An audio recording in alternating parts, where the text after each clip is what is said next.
Hello and welcome to another Determined Destiny Values Talk, where we build the foundation of leadership, character, and excellence.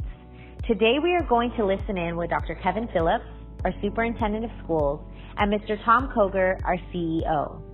The discussion for today will be around the value of understanding, specifically understanding others. You know, Dr. Phillips, the U in Jubilee represents the value of understanding, and that's what we will be teaching our students this month, about the value of understanding. Now for me, I have to practice at the value of understanding, and I find the different aspects of understanding that we'll be talking about today to be personally very challenging. The three aspects of understanding others, understanding myself, and then understanding the situation are critical. You know, these are dynamics that can transform our lives, but they don't come naturally. We've got to work at it. So, as we dig into discussing understanding, we want our students to be able to understand that the goal is to produce effective communication and to help us build strong relationships. That's right. Effective communication reduces misunderstandings, and strong relationships at home, at school, and work, well, that's something that we all desire. So let's talk about the aspect of understanding others today. Okay, so the key to understanding is effective communication. And when we don't agree with someone, it's important to be able to speak and to interact with that person in a way that makes them feel valued. And we do that by listening with our heart to understand their point of view, to understand why they feel the way that they do. To connect with someone's feelings, we need to be aware of the emotions that they are experiencing. That's a very important point, because we often think of communication as being about like what we say and the verbal aspects of it. But communication is much more than just speaking. Communication involves speaking and listening in a manner that connects with emotions and allows us to connect with emotions but not be emotional. You know, research tells us that an unborn child begins to hear sounds at about 18 weeks of development.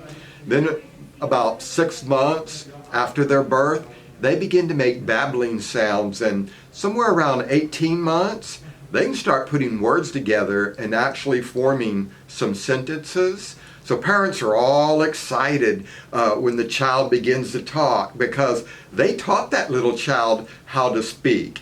And mama will say things to the baby like, "Say mommy." I can attest to that. You know, being a father, I will say, I believe my kids said daddy first. So, you know, then that child goes on and they go to preschool and they continue to learn vocabulary words. And so we're teaching that they're learning how to use their words. They're constantly learning to speak. But at what point do we teach kids like how to listen? You know, Dr. Phillips, as I grew up, listening was not a skill set that I was taught in school. Yeah, and most of us, we were never taught like how to listen. But here at Jubilee, you know, we want to use our Determined Destiny Values curriculum to help begin teaching our children about effective communication from the time they're in pre-kindergarten. And we'll continue to help them grow and develop in their listening skills right on through high school, so that when the student does graduate, you know, they have the skills to understand others by identifying and connecting with others emotionally. Yes, to truly understand others, we must develop our empathetic listening skills. That means we learn to listen with our heart to connect with the speaker's emotions.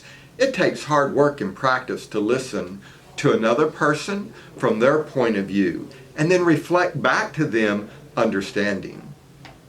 Yeah, so then, you know, we listen for certain emotional cues.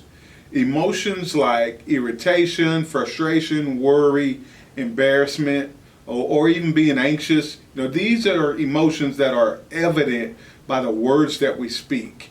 And an empathetic listener will be able to pick up on those cues and respond in a way that validates that person. When a classmate says something like, "Oh, I'm really overwhelmed, this is too hard, I don't understand this, I'm just so stressed out," you have a choice to make. You can respond with, "Oh, you're stupid, just suck it up and deal with it. It's not that big a deal." Or you can respond empathetically and say something like, "How can I help you with that?"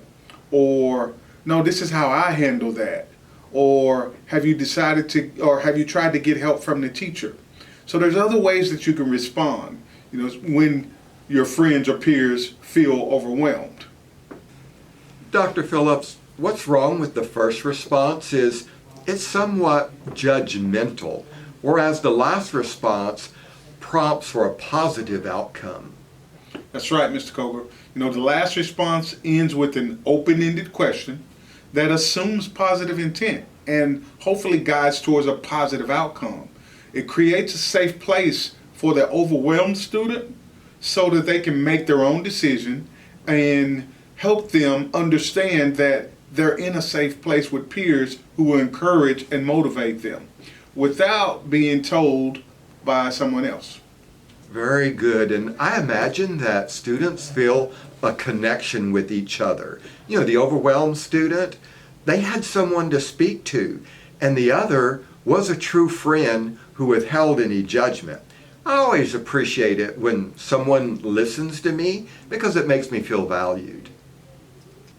Yeah, me too. And I can see the next time that those students have an interaction or a difficult emotion comes up, those two students will have a stronger connection and know how to interact with each other in a more positive way.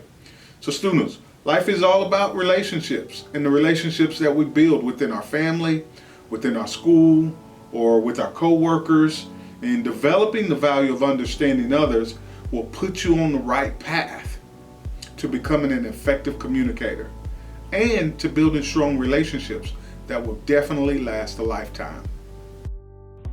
You've been listening to Determined Destiny Values Talk with Dr. Kevin Phillips and Mr. Tom Koger. Remember, choose joy and live a life of excellence.